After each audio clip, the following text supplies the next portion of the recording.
مگر ثابت قدم رہنے والے صحابہ رضوان اللہ علیہ السلام میں سیدنا ابو بکر صدیق رضی اللہ تعالیٰ عنہ شامل تھے۔ جنگ طائف کے دوران سیدنا ابو بکر صدیق رضی اللہ تعالیٰ عنہ کے فرزند عبد الرحمن زخمی ہو گئے۔ کچھ دن کے بعد وہ زخم ٹھیک ہو گیا، لیکن آگے جا کر پھر وہ زخم تازہ ہو گیا اور اسی زخم کی وجہ سے آپ شہید ہو گئے۔ جنگ تبوک کے دوران ہتھیار اور سواری کی کافی تر ضرورت پڑ گئی تھی۔ نبی کریم صلی اللہ علیہ وسلم نے فرمایا کہ دل کھول کر مال خرچ کرو اور سامان اکٹھا کرو۔ تمام جنگ کی تیاری کی ذمہ داری آپ صلی اللہ علیہ وسلم نے سیدنا ابو بکر صدیق رضی اللہ تعالیٰ عنہ کے سپرد کر دی تھی۔ سیدنا ابو بکر صدیق رضی اللہ تعالیٰ عنہ نے اپنے گھر کا بھی تمام سامان اکٹھا کر لیا اور آپ صلی اللہ علیہ وسلم کی خدمت میں پیش کر دیے۔ تو آپ اس بات پر فرماتے ہیں کہ گھر کے لیے کیا چھوڑا ہے؟ تو سیدنا ابو بکر صدیق رضی اللہ تعالیٰ عنہ نے جواب میں فرمایا کہ ان کے لیے اللہ اور اللہ کے رسول محمد صلی اللہ علیہ وسلم ہی کافی ہیں۔ لوگوں نے اللہ کے رسول صلی اللہ علیہ وسلم کے اعلان پر کھجور، مال اور دولت کے انبار آپ کی خدمت میں لگا دیے۔ تبوک مدینہ منورہ سے 686 کلومیٹر دور ہے، تو کافی مشقتوں کے بعد آپ نے یہ فاصلہ طے کیا۔ تبوک سے واپسی کے دوران حج کے ایام قریب آ گئے تھے۔ نبی کریم صلی اللہ علیہ وسلم نے سیدنا ابو بکر صدیق رضی اللہ تعالیٰ عنہ کو امیر حج بنایا۔ آپ نے تمام مسلمانوں کو حج کروایا۔ نبوت کے 10ویں سال میں نبی کریم صلی اللہ علیہ وسلم مکہ مکرمہ حج کے لیے تشریف لے آئے۔ سیدنا ابو بکر صدیق رضی اللہ تعالیٰ عنہ اور ہزاروں مسلمانوں نے آپ صلی اللہ علیہ وسلم کے ساتھ حج بیت اللہ ادا کیا۔ نبی کریم صلی اللہ علیہ وسلم کا سامان سیدنا ابو بکر صدیق رضی اللہ تعالیٰ عنہ کی اونٹنی پر لادا گیا۔ نبی کریم صلی اللہ علیہ وسلم نے 11 ہجری میں ایک لشکر تیار کیا اور اس لشکر کو شام بھیجنے کا ارادہ فرمایا۔ اس لشکر کے سپہ سالار نبی کریم صلی اللہ علیہ وسلم نے اپنے پیارے اسامہ بن زید رضی اللہ تعالیٰ عنہ کو مقرر فرمایا۔ اس لشکر کو شام بھیجنے کا مقصد یہ تھا کہ رومی فوج سے متاع کی لڑائی کا بدلہ لیا جائے۔ متاع کی لڑائی 8 ہجری میں ہوئی تھی اور اس لڑائی میں نبی کریم صلی اللہ علیہ وسلم کے 12 پیارے صحابی رضوان اللہ علیہ رومی فوج کے ہاتھوں شہید ہو گئے تھے۔ ان 12 صحابی رضوان اللہ علیہ میں اسامہ بن زید رضی اللہ تعالیٰ عنہ کے والد زید بھی شامل تھے۔ اس فوج میں سیدنا ابو بکر صدیق رضی اللہ تعالیٰ عنہ بھی شامل تھے۔ انہوں نے یہ بالکل بھی فکر نہیں کی کہ فوج کا سپہ سالار ایک 18-19 سال کا نوجوان لڑکا ہے۔ دراصل وہ اللہ کے سپاہی تھے۔ ان کو وہی بات پسند آتی تھی جو اللہ اور اللہ کے رسول نبی کریم صلی اللہ علیہ وسلم کو پسند آتی تھی۔ نبی کریم صلی اللہ علیہ وسلم کی ہر بات پر بنا کسی شک و شبے کے آپ عمل کرتے تھے۔ حج سے واپسی پر نبی کریم صلی اللہ علیہ وسلم نے مسلمانوں کو یہ خطبہ دیا کہ اللہ نے اپنے ایک بندے کو یہ اختیار دیا کہ چاہے تو دنیا کی نعمتوں کو قبول کر لے یا پھر چاہے تو اللہ کے پاس جا کر ان کی نعمتوں کو قبول کر جو وہاں پر ملنے والی ہیں۔ تو اس بندے نے اللہ کے پاس جا کر ملنے والی نعمتوں کو قبول کیا۔ اللہ کے رسول نبی کریم صلی اللہ علیہ وسلم کے یہ خطبے کے بعد سیدنا ابو بکر صدیق رضی اللہ تعالیٰ عنہ رونے لگ گئے۔ آپ کو اندازہ ہو گیا تھا کہ نبی کریم صلی اللہ علیہ وسلم یہ تمام باتیں اپنے بارے میں فرما رہے ہیں۔ ہجرت کے 11ویں سال میں نبی کریم صلی اللہ علیہ وسلم کے مرض میں اضافہ ہو گیا۔ آپ نے سیدنا ابو بکر صدیق رضی اللہ تعالیٰ عنہ کو نماز پڑھانے کا حکم دیا۔ سیدنا ابو بکر صدیق رضی اللہ تعالیٰ عنہ نماز پڑھانے لگے۔ اسی طرح ایک صبح نبی کریم صلی اللہ علیہ وسلم دیوار کا سہارا لیتے ہوئے مسجد میں داخل ہو رہے تھے۔ آپ کو افاقہ محسوس ہو رہا تھا۔ سیدنا ابو بکر صدیق رضی اللہ تعالیٰ عنہ نے جب یہ دیکھا تو آپ پیچھے ہٹنے لگے، تو نبی کریم صلی اللہ علیہ وسلم نے اشارے سے منع فرما دیا۔ ہجرت کے 11ویں سال میں 12 ربیع الاول پیر کے روز نبی کریم صلی اللہ علیہ وسلم نے رحلت فرمائی۔ یہ دن سیدنا ابو بکر صدیق رضی اللہ تعالیٰ عنہ کے لیے بہت ہی بڑا صدمے والا دن تھا۔ صحابہ اکرام کی حالت بہت نازک تھی۔ عمر فاروق رضی اللہ تعالیٰ عنہ ننگی تلوار لیے یہ اعلان کرتے ہوئے نظر آئے کہ جو کوئی کہے گا کہ نبی کریم صلی اللہ علیہ وسلم نے وفات پائی اسے میں جان سے مار ڈالوں گا۔ سیدنا ابو بکر صدیق رضی اللہ تعالیٰ عنہ نے عمر فاروق رضی اللہ تعالیٰ عنہ کو روک دیا اور قرآن مجید کی ایک آیت پڑھ کر سنائی تو تمام مسلمانوں کو اس بات کا یقین ہو گیا کہ نبی کریم صلی اللہ علیہ وسلم دنیا سے پردہ فرما گئے ہیں۔ مسلمانوں نے متفقہ طور پر سیدنا ابوبکر صدیق رضی اللہ تعالیٰ عنہ کو خلیفہ مقرر کر دیا۔ آپ خلیفہ بننے کے بعد خطبہ دیتے ہیں۔ آپ فرماتے ہیں کہ لوگوں، اللہ کی قسم میں نے کبھی تمہارا امیر بننے کی کوشش نہیں کی ہے۔ تم نے مجھ پر ایک ایسا بوجھ ڈال دیا جس کو اٹھانے کی طاقت میں میرے اندر محسوس نہیں کرتا ہوں، اور اللہ کی مدد کے بغیر میں اس کو نہیں سنبھال سکتا۔ میں تم سے بہتر نہیں ہوں، اگر سیدھے راستے پر چلوں تو میری مدد کرنا، اور غلطی کر دوں تو مجھے درست کر دینا۔ یاد رکھو، سچائی امانت ہے اور جھوٹ خیانت ہے۔ تم میں سے جو کمزور ہے وہ میرے نزدیک طاقتور ہے، یہاں تک کہ اس کا حق میں اس کو دلوا دوں، اور تم میں سے جو طاقتور ہے وہ میرے نزدیک کمزور ہے، یہاں تک کہ اس سے میں دوسروں کا حق وصول کر لوں۔ جو قوم اللہ کی راہ میں جہاد چھوڑ دیتی ہے وہ ذلیل کر دی جاتی ہے، اور جس قوم میں بے حیائی پھیل جاتی ہے اس پر اللہ کا عذاب نازل ہوتا ہے۔ جب تک میں اللہ اور اللہ کے رسول نبی کریم صلی اللہ علیہ وسلم کی اطاعت کروں تم میرا حکم مانو، اور جب اللہ اور اللہ کے رسول نبی کریم صلی اللہ علیہ وسلم کی نافرمانی کر دوں تو تم پر میرا حکم ماننا فرض نہیں ہوگا۔ اب نماز کے لیے کھڑے ہو جاؤ، اللہ تم پر رحم فرمائے گا۔ سیدنا ابوبکر صدیق رضی اللہ تعالیٰ عنہ کے خلیفہ بننے کے بعد آپ نے جو پہلا حکم دیا وہ یہ تھا کہ اسامہ کے لشکر کو شام جانے کے لیے تیار ہو جانا چاہیے۔ مجاہدین تیار ہونے لگے۔ ساتھ میں یہ خبر آنے لگی کہ عرب کے چند قبیلوں نے زکوٰۃ دینے سے منع کر دیا ہے، انکار کر دیا ہے۔ یہ وہ لوگ تھے جو چند عرصے قبل ہی اسلام قبول کیے تھے۔ بہت سارے لوگوں نے نبی ہونے کا جھوٹا دعویٰ کر کے ہزاروں لوگوں کو بیوقوف بنا لیا تھا۔ ان تمام حالات کا جائزہ لینے کے بعد صحابہ اکرام نے سیدنا ابوبکر صدیق رضی اللہ تعالیٰ عنہ کو مشورہ دیا کہ شام جانے والے لشکر کو روک دیا جائے اور اسے مدینے میں تعینات کر دیں، تاکہ اگر دشمن حملہ کر دیں تو ان کا مقابلہ کیا جا سکے۔ تو سیدنا ابوبکر صدیق رضی اللہ تعالیٰ عنہ فرماتے ہیں کہ اگر مدینہ پوری طریقے سے خالی ہو جائے اور جنگلی بھیڑیے جانور مجھے نوچ کھانے لگے تب بھی میں اس لشکر کو نہیں روکوں گا جس کو نبی کریم صلی اللہ علیہ وسلم نے شام جانے کا حکم دیا تھا۔ ایک اور صحابی نے مشورہ دیا کہ فوج کا سپہ سالار کوئی نوجوان نہیں بلکہ کوئی عمر رسیدہ یا پھر کوئی تجربے کار شخصیت ہونی چاہیے۔ اس بات پر سیدنا ابوبکر صدیق رضی اللہ تعالیٰ عنہ بھڑک کر بولے کہ تم یہ کیسا مشورہ دے رہے ہو؟ جس شخص کو رسول اللہ صلی اللہ علیہ وسلم نے لشکر کا امیر بنایا ہے میں اس کو بدل کر کسی اور کو لشکر کا امیر بنا دوں؟ یہ ہرگز نہیں ہوگا۔ جس کے بعد سیدنا ابوبکر صدیق رضی اللہ تعالیٰ عنہ مدینے کے باہر مقام درف پر پہنچے اور دور تک لشکر کو چھوڑنے گئے۔ اسامہ بن زید رضی اللہ تعالیٰ عنہ گھوڑے پر سوار تھے اور سیدنا ابوبکر صدیق رضی اللہ تعالیٰ عنہ پیدل چل رہے تھے۔ اسامہ نے فرمایا کہ اے اللہ کے رسول کے خلیفے، یا تو آپ گھوڑے پر سوار ہو جائیں یا تو پھر مجھے پیدل چلنے کی اجازت دے دیں۔ جس پر سیدنا ابوبکر صدیق رضی اللہ تعالیٰ عنہ فرماتے ہیں کہ نہ میں گھوڑے پر سوار ہوں گا اور نہ ہی تمہیں پیدل چلنے کی اجازت دوں گا۔ آپ نے لشکر کو دعائیں دی اور انہیں روانہ کیا۔ تقریباً 70 دنوں کے بعد اسامہ بن زید کا لشکر عیسائیوں کو سزا دے کر واپس لوٹا۔ نبی کریم صلی اللہ علیہ وسلم کی رحلت کے بعد کئی قبیلوں نے زکوٰۃ دینے سے منع کر دیا اور کچھ نے تو جھوٹی نبوت کا اعلان کر دیا۔ سیدنا ابوبکر صدیق رضی اللہ تعالیٰ عنہ نے زکوٰۃ نہ دینے والوں سے جنگ کی اور انہیں شکست دی۔ اس کے بعد خالد بن ولید رضی اللہ تعالیٰ عنہ اور دیگر صحابہ رضوان اللہ علیہ نے جھوٹی نبوت کا اعلان کرنے والوں سے جنگ کی۔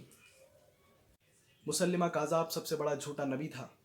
خالد بن ولید رضی اللہ تعالیٰ عنہ نے کاذاب کو جنگ میں شکست فاش کیا۔ اس کو یمامہ کی لڑائی بھی کہا جاتا ہے۔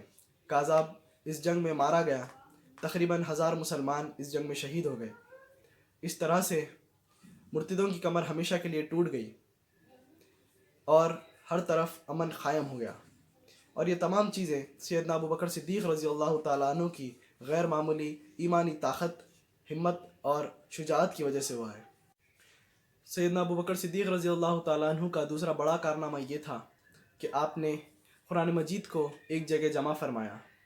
اس وقت قرآن مجید مختلف جگہوں پر لکھا ہوا تھا اور یمامہ کی لڑائی میں سینکڑوں حافظ صحابی شہید ہو چکے تھے، تو اس بات کی ضرورت محسوس ہوئی کہ قرآن مجید ایک جگہ جمع کیا جائے۔ اس کے بعد سیدنا ابوبکر صدیق رضی اللہ تعالیٰ عنہ روم اور ایران کی طرف متوجہ ہوتے ہیں۔ روم جو عیسائیوں کے قبضے میں تھا اور ایران جو مجوسیوں جو آگ کی پوجا کرتے ہیں ان کے قبضے میں تھا۔ یہ دو سلطنتیں تھیں جو اس وقت بڑی سلطنتوں میں شمار کی جاتی تھیں۔ دونوں ہی سلطنتیں اسلام کی کٹر دشمن تھیں۔ نبی کریم صلی اللہ علیہ وسلم نے اپنی حیات مبارکہ میں اسلام کی دعوت پر مشتمل خطوط مکہ مکرمہ کے آس پاس کی سلطنتوں میں بھجوائے تھے، جس میں سے ایک خط ایران کے بادشاہ خسرو کے پاس بھی گیا تھا، جس نے وہ خط پھاڑ دیا تھا۔ یہ بات سن کر نبی کریم صلی اللہ علیہ وسلم نے کہا تھا کہ اللہ اس کی ملک کے ٹکڑے ٹکڑے کرے، جس کے بعد خسرو پرویز کے بیٹے نے اس کا قتل کر دیا اور ایرانی آپس میں دستے گریباں ہو گئے۔ اسی وقت سیدنا ابوبکر صدیق رضی اللہ تعالیٰ عنہ خلیفہ بن گئے اور خالد بن ولید رضی اللہ تعالیٰ عنہ کو فوج کا سپہ سالار بنا کر ایرانیوں کے پاس بھیج دیا۔ خالد بن ولید رضی اللہ تعالیٰ عنہ نے ایرانیوں کے خلاف 15 سے زیادہ جنگیں لڑیں اور تمام میں اللہ نے انہیں فتح نصیب۔ سیدنا ابوبکر صدیق رضی اللہ تعالیٰ عنہ نے اب 4 لشکر روم کی طرف بھیجے۔ ان 4 لشکروں کے سردار ابو عابدہ بن جرحہ، یزید بن ابو سفیان، شرابیل بن حسنہ اور عمر بن عاص تھے۔ 27,000 سے زیادہ مجاہدین ان 4 لشکروں میں موجود ہیں۔ چاروں طرف سے ان لشکروں نے شام پر حملہ کر دیا اور ساتھ ہی سیدنا ابوبکر صدیق رضی اللہ تعالیٰ عنہ نے خالد بن ولید رضی اللہ تعالیٰ عنہ کو حکم دے دیا کہ وہ شام میں اسلامی لشکروں کا ساتھ دے وہاں پہنچ جائے۔ خالد بن ولید رضی اللہ تعالیٰ عنہ شام میں اسلامی لشکروں کے ساتھ ہو گئے اور کمان اپنے ہاتھ میں لے لی۔ ایک مقام پر رومیوں کا بہت بڑا لشکر جمع ہونے لگ گیا۔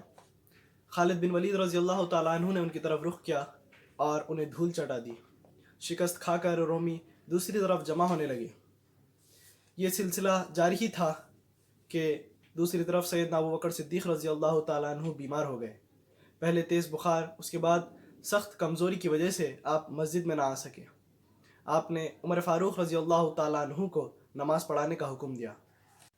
جب حالت مزید خراب ہوئی تو سیدنا ابوبکر صدیق رضی اللہ تعالیٰ عنہ فرماتے ہیں کہ میرے بعد اگلے خلیفہ حضرت عمر فاروق رضی اللہ تعالیٰ عنہ ہوں گے۔ یہ سن کر چند صحابہ نے فرمایا کہ عمر فاروق رضی اللہ تعالیٰ عنہ کا مزاج بہت سخت ہے، تو آپ نے فرمایا کہ خلافت کا بوجھ کاندھوں پر آنے سے سختی چلی جائے گی۔ سیدنا ابوبکر صدیق رضی اللہ تعالیٰ عنہ فرماتے ہیں کہ حضرت عمر فاروق سب سے بہترین آدمی ہیں امت میں۔ آپ نے فرمایا کہ جب سے میں خلیفہ بنا ہوں تب سے بیت المال سے مجھے کتنا وظیفہ ملا ہے؟ تو جواب ملا کہ حساب کتاب کرنے کے بعد کچھ 8,000 درہم بنتے ہیں۔ سیدنا ابوبکر صدیق رضی اللہ تعالیٰ عنہ فرماتے ہیں کہ فلاں جائیداد کو، زمین کو فروخت کرو اور جتنا بھی منافع ملتا ہے اسے بیت المال میں جمع کر دو۔ سیدنا ابوبکر صدیق رضی اللہ تعالیٰ عنہ فرماتے ہیں کہ جب سے میں خلیفہ ہوا ہوں تب سے میری جائیداد میں کتنا اضافہ ہوا ہے؟ تو جواب ملا کہ ایک حبشی غلام ہے جو بچوں کو تعلیم و تربیت دیتا ہے، ہتھیاروں کو صاف کرتا ہے اور اونٹنی سے پانی لاتا ہے، اور ایک پرانی چادر ہے۔ تو سیدنا ابوبکر صدیق رضی اللہ تعالیٰ عنہ فرماتے ہیں کہ میرے بعد یہ تمام چیزیں اگلے خلیفے یعنی عمر فاروق رضی اللہ تعالیٰ عنہ کو پہنچا دی جائے۔ ایک اور وصیت کی کہ میری قبر نبی کریم صلی اللہ علیہ وسلم کی مزار مبارک کے پاس بنائی جائے۔ کفن کے متعلق وصیت کرتے ہیں کہ جو کپڑے میرے جسم پر ہوں گے اسی کو کفن بنا دینا، جس پر عائشہ رضی اللہ تعالیٰ عنہ فرماتی ہیں کہ ہم آپ کے لیے نیا کفن کیوں نہ لیں؟ تو آپ فرماتے ہیں کہ مردوں سے زیادہ کپڑوں کی ضرورت زندوں کو ہوتی ہے۔ ایک اور بات فرماتے ہیں کہ نبی کریم صلی اللہ علیہ وسلم کی وفات پیر کے روز ہوئی تھی اور آج پیر ہی ہے۔ مجھے پوری امید ہے کہ میری موت آج ہی ہوگی۔ 22 جمادی الاخر ہجرت کے 13ویں سال میں پیر کے روز سیدنا ابوبکر صدیق رضی اللہ تعالیٰ عنہ دنیا سے رحلت فرما گئے۔ کفن دفن آپ کی وصیت کے مطابق ہوا اور وفات کے وقت آپ کی عمر شریف 63 سال کی تھی۔ سیدنا ابوبکر صدیق رضی اللہ تعالیٰ عنہ کی خلافت کی مدت 2 سال 3 مہینے اور 11 دن کی ہے۔ خلیفہ بنائے جانے سے پہلے آپ کپڑے کی تجارت کرتے تھے اور خلیفہ بنانے کے بعد آپ ایک روز کپڑے کا تھیلا لیے ہوئے بازار جا رہے تھے تو عمر فاروق رضی اللہ تعالیٰ عنہ فرماتے ہیں کہ اگر آپ تجارت کریں گے تو مسلمانوں کے کام کون کرے گا؟ اس طرح مسلمانوں کے مشورے سے آپ کا وظیفہ مقرر ہوا۔ کمال کی بات تو یہ ہے کہ وظیفہ آپ کا اتنا تھا جتنا کہ ایک عام آدمی کا خرچ ہوتا ہے، اور اسے بھی آپ نے وصیت کر کے بیت المال میں جمع کروا دیا تھا۔ جب یہ وظیفہ عمر فاروق رضی اللہ تعالیٰ عنہ کے سامنے لایا گیا تو آپ رو پڑے۔ سیدنا ابوبکر صدیق رضی اللہ تعالیٰ عنہ کی شکل نورانی، قد درمیانی اور جسم دبلا پتلا تھا، گورے رنگ کے تھے، بالکل سادہ لباس زیب تن کرنے کا شوق رکھتے تھے، عبادت کا بہت شوق تھا، دن کو روزہ رکھتے اور رات کو قیام کے عادی تھے۔ جب سیدنا ابوبکر صدیق رضی اللہ تعالیٰ عنہ تلاوت قرآن کرتے تھے تو آپ کا چہرہ سرخ اور داڑھی تر ہو جاتی تھی۔ سیدنا ابوبکر صدیق رضی اللہ تعالیٰ عنہ قرآن اور احادیث کے بڑے عالم تھے، آپ سے 42 احادیث مروی ہیں۔ سیدنا ابوبکر صدیق رضی اللہ تعالیٰ عنہ کی 5 بیویاں تھیں جن سے آپ کی شادی مختلف اوقات میں ہوئی تھی، 3 بیٹے اور 3 بیٹیاں تھیں۔ محمد، عبداللہ اور عبدالرحمن بیٹوں کے نام تھے، اور آسمہ، عائشہ اور ام کلثوم بیٹیوں کے نام تھے۔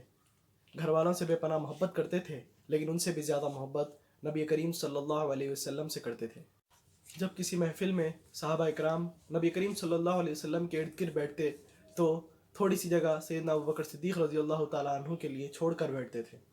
جب سیدنا ابوبکر صدیق رضی اللہ تعالیٰ عنہ محفل میں تشریف فرما ہوتے تو نبی کریم صلی اللہ علیہ وسلم آپ کی طرف رخ کر لیتے اور آپ سے مخاطب ہوتے تھے۔ سیدنا ابوبکر صدیق رضی اللہ تعالیٰ عنہ کے متعلق نبی کریم صلی اللہ علیہ وسلم کئی بار جنت کی بشارتیں دیتے ہیں۔